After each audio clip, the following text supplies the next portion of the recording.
నేను ఎన్నోసార్లు చచ్చిపోయే పరిస్థితుల్లో ఉన్నప్పుడు దేవుణ్ణి వేడుకొనగా నన్ను మరణం అనేది దూరం చేసి నన్ను సజీవుణ్ణి చేశాడు. ఎన్నో సంవత్సరాల కిందటే చనిపోవాల్సిన వాడిని నేను, ఎన్నోసార్లు చనిపోవాల్సిన వాడిని నేను.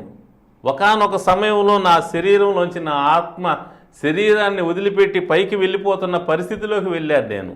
అలాంటి పరిస్థితిలో దేవునికి మొరపెట్టగా, బ్రతిమలాడుకొనగా, వేడుకొనగా ఆ పైకి శరీరాన్ని వదిలిపెట్టి వెళ్ళిపోతున్న ఆత్మ తిరిగి శరీరంలోకి రావటం, నేను బ్రతకడం అనేది జరిగింది.